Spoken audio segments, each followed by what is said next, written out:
नमस्कार दोस्तों, स्वागत है आपका विजन आईक्यू के इस हिस्ट्री क्लास में। और आज की वीडियो में हम लोग देखेंगे अकबर का जीवन और इसके इतिहास। तो सबसे पहले शुरू करने से सबसे पहले शुरू करते हैं।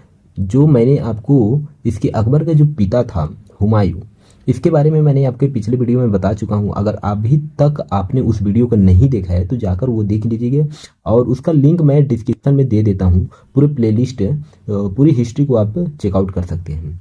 तो चलिए शुरू करते हैं। और एक एक चीज़ आपसे रिक्वेस्ट है कि अभी तक चैनल को सब्सक्राइब नहीं किए हैं तो चैनल को सब्सक्राइब कर लीजिएगा। आपके एक सब्सक्राइब से आप हमारे फैमिली मेंबर में तो हो ही जाएंगे, लेकिन साथ साथ हम लोग का ग्रो भी हो जाएगा चैनल। तो चलिए शुरू करते हैं। तो अकबर को देखते हैं। 1556 से 1605 का जो ये टाइम पीरियड है अकबर का, इसमें इसका पूरा नाम देखिए। इसका जो पूरा नाम है अकबर का, जलालुद्दीन मुहम्मद अकबर। इसका पूरा नाम जलालुद्दीन मुहम्मद अकबर। जो अकबर का जन्म होता है 15 अक्टूबर 1542 अमरकोट में, जो आज का टाइम वर्तमान पाकिस्तान में है। तो 15 अक्टूबर 1542 को ये सिंध के अमरकोट में एक राजपूत परिवार होता है, राणा बीर शाल। तो उस परिवार में इसका जन्म होता है। तो अकबर का जो लालन पालन होता है, वहाँ का एक महामनगा थी, वो लालन पालन की थी। नाम था महामनघा, वो इसकी लालन पालन की थी। देखिए, एक चीज थोड़ा डाउटनेस आता है अकबर का जन्म में, कि इसका जो असली पिता है हुमायूं ही है कि कोई और है। क्यों? देखिए, अकबर के जो पिता होते हैं हुमायूं, 1540 में वो कहाँ चला जाता है भागकर? ईरान भाग जाता है। शेर शाह सूरी के डर से वो ईरान भाग जाता है। फिर से वो 1555 में आता है। लेकिन वो जाने से पहले क्या होता है, वो राणा बीरसाल के पास अपनी गर्भवती पत्नी जो हमीदा बेगम होती है, यानी इसकी अकबर की माँ, उसको छोड़कर चला जाता है। हमीदा बेगम को छोड़कर चला जाता है और 1555 में वो भारत आता है। तो ये थोड़ा मतभेद है इतिहासकारों में कि अकबर का जो असली पिता है वो है कौन। तो इसमें थोड़ा मतभेद है। तो अकबर का पूरा नाम तो हम लोग देख ही लिए। इसका बचपन का नाम जो होता है वो होता है बदरुद्दीन इसका बचपन का नाम है। और इसके पिता हुमायूं, माता हमीदा बानो बेगम। अकबर की माँ ने अकबर को जन्म देने से पहले वो एक पहले हिंदू राजपूत परिवार से शादी के बंधन में पहले से बंध चुकी थी।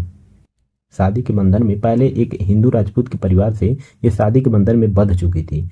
अकबर देखिए, अकबर जो था अपने चाचा हिंदाल की जो लड़की है उससे शादी किया था। लेकिन ये देखिए, इसकी जो शिक्षा, पहले तो इसकी शिक्षा यहाँ पर जो लिखा है उसको तो पहले क्लियर कर लेता हूँ कि इसका जो शिक्षा है औपचारिक शिक्षा नहीं ली थी। मतलब ये यूँ कहें तो ये अनपढ़ ही था, लेकिन युद्ध कला में हो गया, घुड़सवारी हो गया, शिकार हो गया, इसमें बहुत अच्छा ये निपुण था। तो औपचारिक शिक्षा तो नहीं लिया था कहीं स्कूल जाकर, कॉलेज जाकर, ऐसा कुछ नहीं हुआ था। ये बस ऐसे युद्ध कला, घुड़सवारी, इसमें निपुण था। तो अकबर देखिए, अकबर ने अपने चाचा, इसके जो चाचा थे, चाचा हिंदाल, तो इसकी हिंदाल की पुत्री से जो लड़की होती है, लड़की रुकया से ये शादी मतलब निकाह कर लेता है। 13 वर्ष की आयु में, 13 वर्ष और 4 महीने की उम्र में ये इसने अकबर राजाभिषेक यानी बैरम खां की देख रेख में ये पंजाब के गुरदासपुर जिले के कालानौर नामक स्थान पे ये 14 फरवरी को ये इसका राज्याभिषेक होता है। मिर्जा अबुल कासिम ने किया था इसका राज्याभिषेक। बैरम खां ने बैरम खां को अकबर ने क्या किया था, वजीर नियुक्त किया था। मतलब समझिए इसको थोड़ा देखिए। 13 वर्ष और 4 महीने की उम्र में बैरम खां की देख रेख में इसका जो बाप था वो हुमायूं, वो तो मर जाता है। जो होता है 1556 में मर जाता है। सीढ़ी से उतरते टाइम वो गिरकर मर जाता है। लेकिन जब अकबर 13 वर्ष और 4 महीने का था तो इसके बैरम खां की देख रेख में था।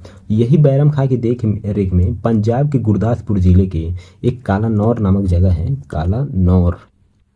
काला नौर नामक स्थान पर 14 फरवरी और 1556 में मिर्जा अबुल कासिम ने इसको नियुक्त किया था, राज्यभिषेक किया था, मतलब इसको शासक बनाया था। और बैरम खां को अकबर ने बैरम खां को अपना वजीर नियुक्त किया था। वजीर किसको?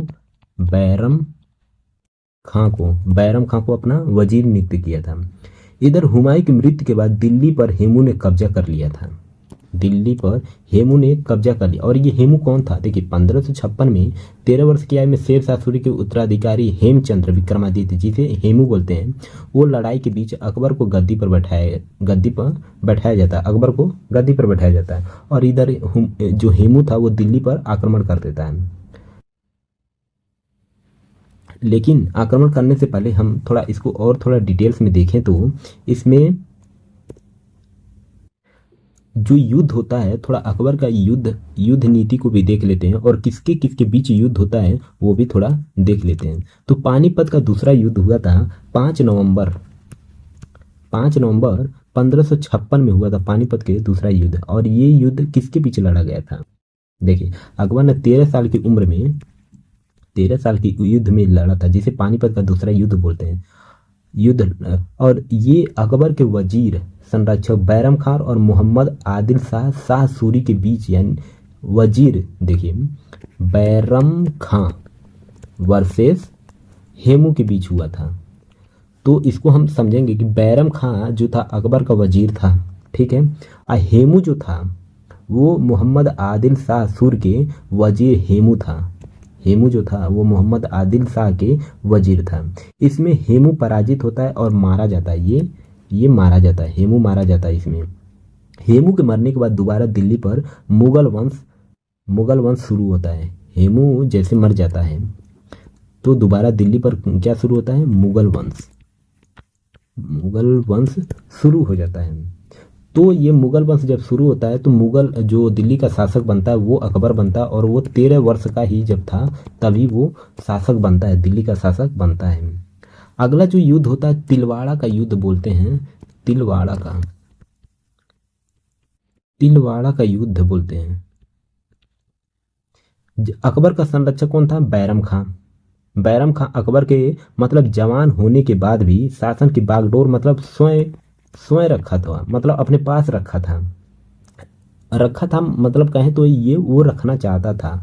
और मनगा जो थी, इसकी लालन पालन जो की थी अकबर की, वो चाहती थी कि उसका बेटा जो सेनापति बने।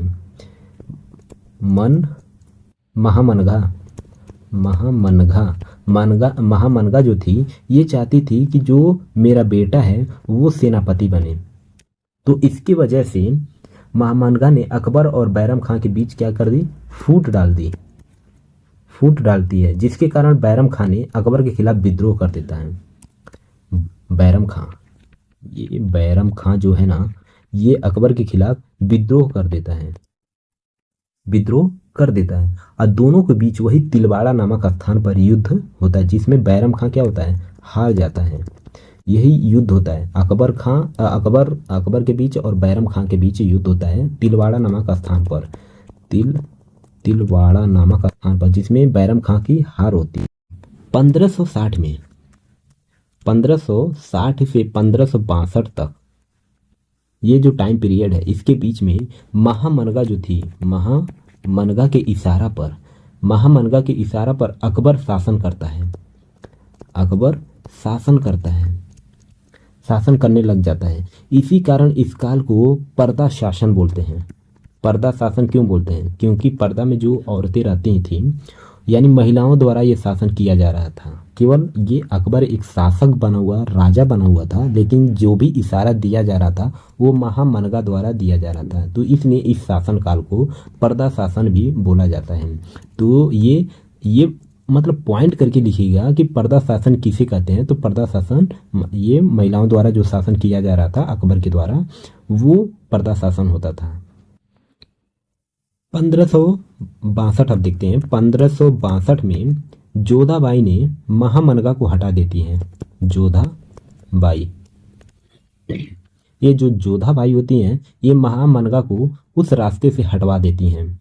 वो जानती थी कि अकबर जो है वो अपने हिसाब से शासन नहीं कर रहा है, ये महिलाओं के द्वारा शासन किया जा रहा है। तो वो जोधाबाई वो अपने दिमाग से महामनगा को रास्ते से हटवा देती हैं।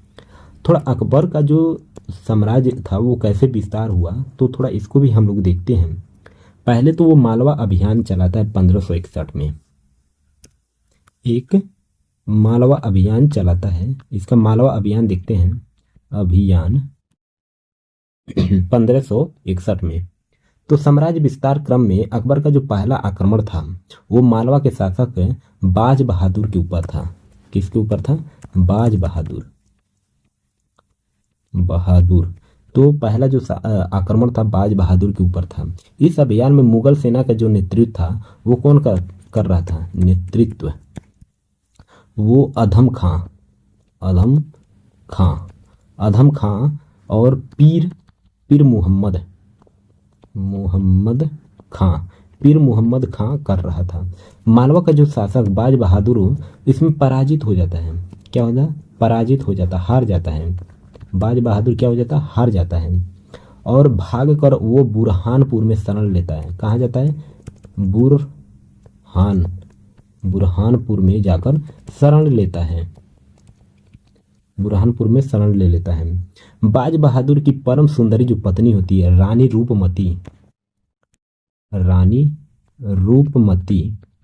रूपमती अपने सम्मान की रक्षा के लिए वो क्या करती हैं? खुद का मतलब उद्देश्य से वो खुद को मृत्यु को अपना लेती हैं, मतलब खुद की आत्महत्या कर लेती हैं। मृत्यु, ये उनकी सम्मान की जो बात होती है वो खुद को मृत्यु अपना लेती हैं, आत्महत्या कर लेती हैं। इसका जो अकबर का जो अगला अभियान था वो था गढ़कंडका अभियान। गढ़कंडका अभियान और ये अभियान 1564 में होता है और ये अभियान 1564 में गोंडवाना प्रदेश में था। ये जो गढ़कंडका था ये गोंडवाना प्रदेश में था, जो जबलपुर के पास एक क्षेत्र है वहीं पर था। यहाँ के जो राजा की मृत्यु के बाद उसकी विधवा पत्नी रानी दुर्गावती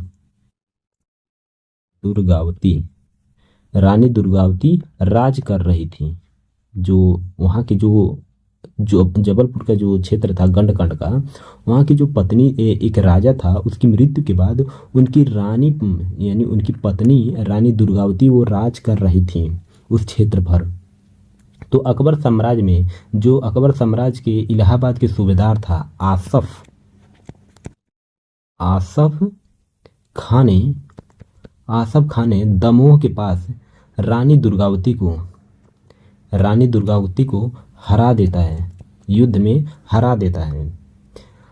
पराजित होने के बाद रानी दुर्गावती ने बंदी बनाए जाने के भय से स्वयं को छुरा घोंप लेती हैं। मतलब ये रानी दुर्गावती उस हारने के डर से वो अपने आप को एक चाकू से घोंप लेती हैं, मतलब आत्महत्या कर लेती हैं। और इस जो अकबर का राज्य यहाँ पर स्थापित है, यानी गढ़कंडका में अकबर का राज्य स्थापित, इस तरह से उसका क्षेत्र विस्तार हो जाता है, गंडका को अपने राज्य में मिला लेता है। अगला जो आता है राजस्थान अभियान। तो ये थोड़ा राजपूत नीति के तहत इसको लड़ा गया था, तो इसको थोड़ा देखते हैं। अकबर की जो राजपूती नीति थी दमन, सहयोग, समझौते पर आधारित थी। राजपूत अभियान, इसको राजस्थान अभियान भी बोलते हैं।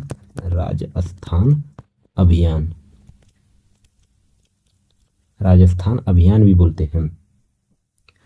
तो इसकी जो नीति थी वो थी दमन, सहयोग और समझौता पर ये आधारित थी। देखिए पहला चरण में क्या होता है, कुछ चरणों में ये अभियान चलाया गया था। तो पहला चरण में जो होता है कि 1572 में, इस समय दमन की नीति को अपनाकर राजपूतों पर आधिपत्य स्थापित करने का बल था, यानी दमन की नीति अपनाया गया था। राजस्थान अभियान में ये पहला चरण था कि 1572 में राजपूतों पर आधिपत्य स्थापित करने के लिए दमन का नीति अपनाया गया था। फिर से दूसरा चरण जो होता है, दूसरे चरण में यानी 1572 से 78 के बीच में राजपूतों में से जो साम्राज्य विस्तार के सहयोग प्राप्त करने की नीति इसमें यानी सहयोग की नीति अपनाया गया था, जिससे राजपूत शक्तियों के बीच शक्ति संतुलन स्थापित करने का एक उद्देश्य भी था। और तीसरा जो चरण जो था 1578 में, इसमें क्या था, इस नीति में हिंदू मुस्लिम धर्म का कारण उत्पन्न हुआ था और इसमें विरोधों का सामना किया गया। हिंदू मुस्लिम, देखिए हिंदू मुस्लिम का इसमें धर्म के कारण ये उत्पन्न हुआ था, जो भी कारण ये उत्पन्न हुआ था, तो इसका विरोध भी और निराकरण वैवाहिक संबंध भी इसमें एक झलक मिलती है। ये जो तीसरा जो चरण था राजस्थान अभियान में, तो इसमें हिंदू मुस्लिम का भी एक एंगल था। और इस राजस्थान अभियान के कारण क्या कंक्लूजन निकलता है, तो इसमें देखिए कि इस राजस्थान अभियान के कारण गुजरात और मालवा तक पहुंचने वाला जो मार्ग था, गुजरात और मालवा पहुंचने वाला जो मार्ग था, रास्ता जो था, वो राजस्थान से होकर हुए जाता था। इन दोनों प्रदेशों पर नियंत्रण के लिए राजस्थान पर काबू पाना अति आवश्यक अकबर के लिए हो गया था। राजस्थान से होकर जाना था, तो इस राजस्थान पर वो अति आवश्यक हो गया था कि इस पर काबू पा लिया जाए। राणा उदय सिंह ने मालवा के पदच्युत शासक जो था बाज बहादुर और संभल से भागने वाले मिर्जा को शरण देकर अकबर को ठेस पहुंचाया था। देखिए राणा उदय सिंह की बात करें तो राणा उदय सिंह किसको शरण दिए थे? राणा उदय सिंह तो ये दो को शरण दिए थे, जो मालवा के पदच्युत था, पदच्युत और संभल से पदच्युत बाज बहादुर और संभल से जो भागा हुआ था मिर्जा, इसको शरण दिए थे ये राणा उदय सिंह, जिससे ये शरण देने के कारण अकबर जो था वो काफ़ी उसको ठेस पहुंचा, गुस्साया हुआ था और इससे राणा उदय सिंह से काफ़ी नाराज हो गया था। साम्राज्य विस्तार और स्थापित करने के लिए राजपूतों का जो दमन और मित्रता आवश्यक था, ये सलाह हुमायूं ने अकबर को दी थी, पहले अकबर को दिया था। हुमायूं मरने से पहले वो अकबर को ये सब बातें बता कर गया था कि राजपूतों का जो दमन करना या मित्रता, ये बहुत आवश्यकता है और इसको भली बात ये राजनीति की तरह लेना चाहिए, ये हुमायूं ने अकबर को बता दिया था।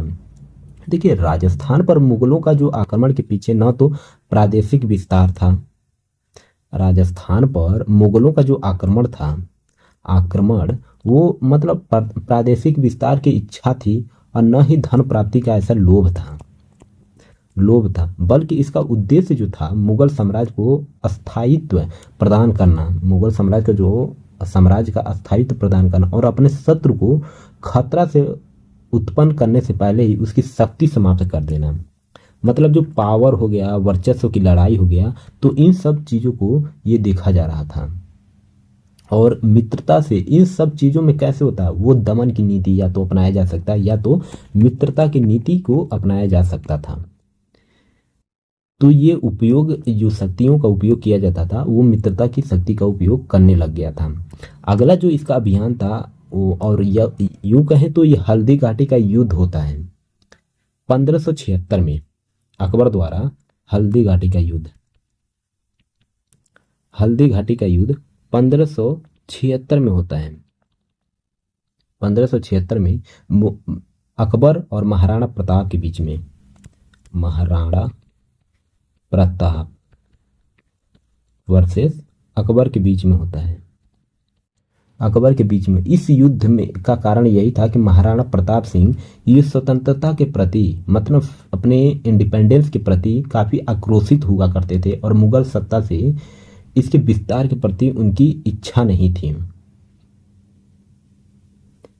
मतलब महाराणा प्रताप जो थे वो काफ़ी नाराज थे मुगलों के प्रति, क्योंकि उनकी जो आक्रोश था वो अकबर का जो मुगलों के प्रति इसलिए था क्योंकि वो मुगल अपना विस्तार साम्राज्य को विस्तार करना जानते थे और सबसे ज़्यादा वो नुकसान ऐसे राजपूतों का ही करते थे। इससे महाराणा प्रताप वो काफ़ी नाराज हुए थे। युद्ध का जो युद्ध स्थल हल्दी घाटी था वो राजस्थान के उदयपुर से कुछ दूरी पर था। हल्दी घाटी जो है उदयपुर के कुछ दूरी पर था ये हल्दी घाटी। मुगल सेना के अधिकांश सैनिक तोपों और बंदूकों से मतलब सुसज्जित थे। इनको तोप चलाना बंदूक चलाना इनको अच्छी तरह आता था। ये हल्दी घाटी का युद्ध कैसे होता है? ये युद्ध तब यानी मुगल सम्राट जो अकबर का जो सेनापति होता है मान सिंह ये एक हिंदू होता है और ये अपनी सेना लेकर महाराणा प्रताप सिंह थे उनको हल्दी घाटी में घेर लेता है। हल्दी घाटी में क्या होता है? घेर लेता है। अब मुगल सेना के सामने महाराणा प्रताप सिंह के पास जो सेना थी उनकी संख्या क्या थी? कम संख्या थी। इस दौरान युद्ध के दौरान महाराणा प्रताप सिंह के जो घोड़ा था चेतक ने बहादुरी से लड़ते हुए उसमें वीरता प्राप्त करता है। यानी उसमें बहादुरी से लड़ता है और जख्मी हो जाता है, उस युद्ध में जख्मी हो जाता है।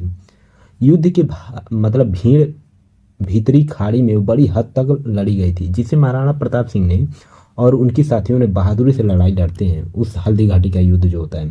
हालांकि बाद में मुगल सेना के जो ताकतवर तोप के आगे महाराणा सिंह की जो सेना है वो हार जाती है, क्योंकि वो जो था तोप था बंदूक था वो मतलब महाराणा प्रताप के पास नहीं था।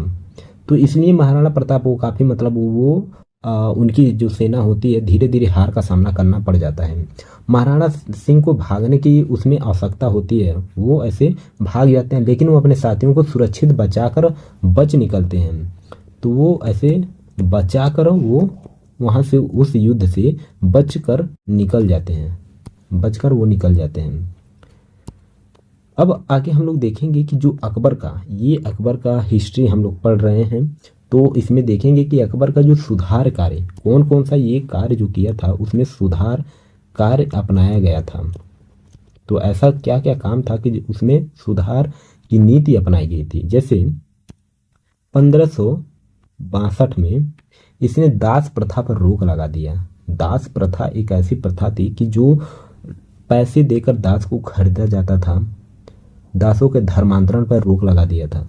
तो मतलब ऐसे दासों पर दास प्रथा हो गया, दासों पर नियंत्रण हो गया या धर्मांतरण हो गया, उस पर ये रोक लगाया था। फिर से 1563 में इसने तीर्थ यात्रा समाप्त कर दिया और 1564 में जजिया कर यानी गैर मुस्लिम पर जो जजिया टैक्स लगता था उसको ये समाप्त कर दिया था। फिर से 1571 में गुजरात अभियान किया, ये हम लोग अभी पढ़े हैं। 1575 में हम लोग देखेंगे कि इसने इबादत खाने की स्थापना की। इबादत खाने की स्थापना की इसमें मुस्लिम इबादत कर सकें, तो उसकी ये 1575 में वो स्थापना करता है। 1589 ये मजहर की घोषणा करता है। मजहर की ये घोषणा करता है, यानी धर्म के मामले में सिर्फ अल्लाह फैसला करेगा, ऐसा ये घोषणा करता है। अल्लाह फैसला करेगा, ये ऐसा घोषणा करता है। 1582 में इसने दिन ए इलाही नामक एक धर्म की स्थापना करता है, नया धर्म बनाता है। फिर से 1585 में लाहौर को अपनी राजधानी बनाता है।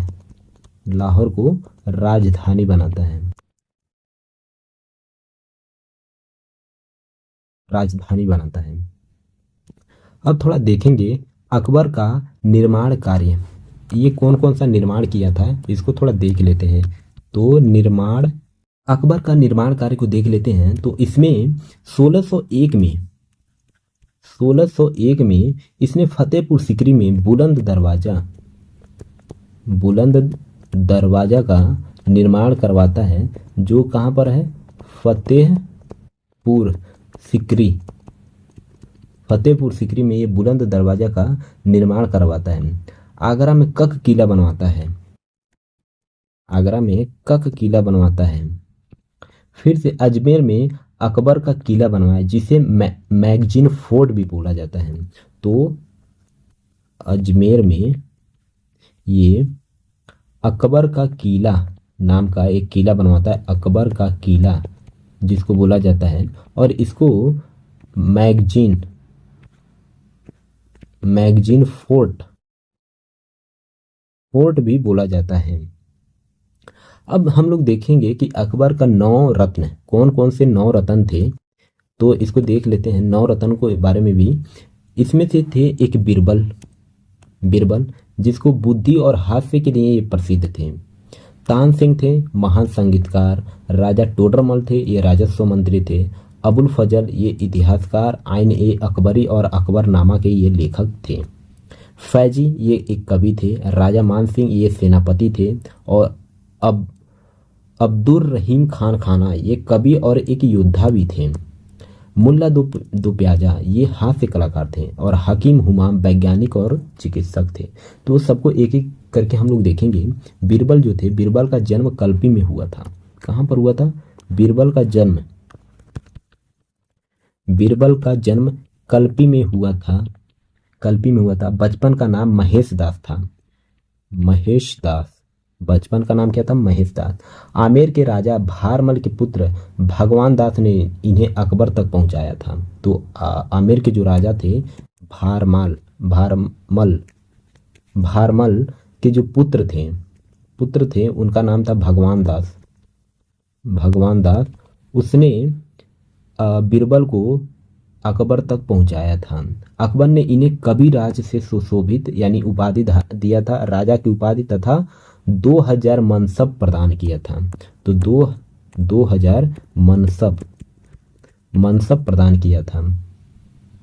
ये अकबर के न्याय विभाग के सबसे सर्वोच्च अधिकारी थे। कौन? बीरबल सबसे सर्वोच्च अधिकारी थे न्याय विभाग के सबसे सर्वोच्च अधिकारी। दिन ए इलाही धर्म स्वीकार करने वाले एकमात्र हिंदू राजा बीरबल थे। दिन ए इलाही को एकमात्र हिंदू राजा बीरबल थे जो स्वीकार किए थे दिन ए इलाही को। इनकी मृत्यु यूसुफ फजई कबीले के साथ होने वाले संघर्ष में हुआ था। तो इनकी मृत्यु यूसुफ फजई कबीले के संघर्ष में हुआ था इसकी मृत्यु। दूसरा है अबू फजल, इसने आइन ए अकबरी अकबरनामा की रचना की थी। ये तो अभी पता है मैंने। तानसेन को देखते हैं।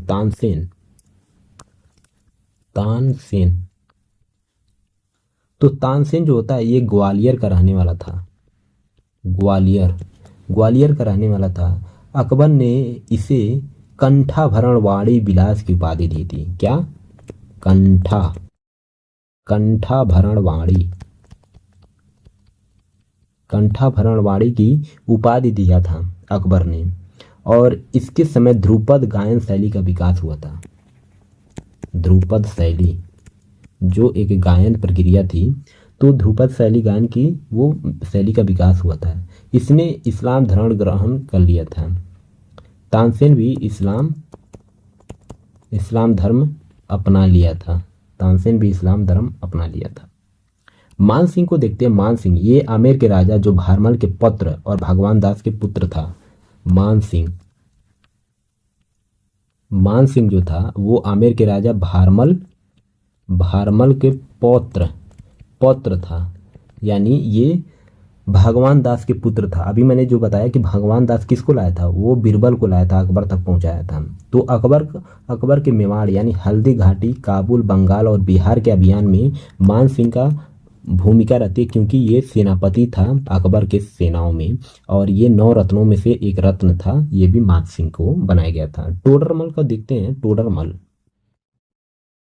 टोडरमल तो टोडरमल इसका जन्म अवध के सीतापुर में हुआ था। सीतापुर में यानी बिहार में हुआ था। अकबर से पहले ये शेर शाह सूरी के यहाँ पर नौकरी करता था। जब शेर शाह सूरी मैंने पढ़ाया था तो उसमें मैंने बताया था कि टोडरमल के यहाँ नौकरी करता था।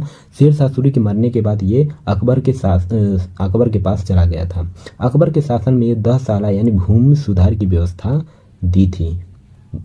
भूमि सुधार की व्यवस्था किसने दिया था? टोडरमल ने दिया था। इसने दिन ए इलाही धर्म को स्वीकार नहीं किया था। ये जो अकबर का दीन ए इलाही धर्म था, इसको स्वीकार नहीं किया था। इसमें हकीम मुल्ला दो प्याजा और भी रत्नों में से रतन थे। मुल्ला दो प्याजा जो था वो अरब के रहने वाला था। वो अपनी बुद्धिमानी और हास्य कला से वो प्रसिद्ध था, नवरत्नों में ऐसे शामिल हुआ था। अकबर के शासनकाल में महाभारत महाकाव्य ये जो हुआ, अकबर के जो शासनकाल में महाभारत महाकाव्य को फारसी भाषा में अनुवाद किया गया। फारसी भाषा में अनुवाद किया गया, जिसको रज्मनामा कहा जाता है। यह अनुवाद किसने किया था? बदायूं ने किया था। बदायूनी ने किया था। यह अनुवाद बदायूनी ने किया था। तो आज की वीडियो में बस इतना ही। उम्मीद करता हूँ कि ये लेक्चर आपको अच्छा लगा होगा। तो अगर अच्छा लगता है तो चैनल को सब्सक्राइब कर दिए होंगे, ये आपसे तो पहले से ही उम्मीद था। और वीडियो को लाइक अभी कर दीजिए, क्योंकि अगर अच्छा लगता है तब। तो मिलते हैं अगले नेक्स्ट लेक्चर में, तब तक के लिए जय हिंद जय भारत।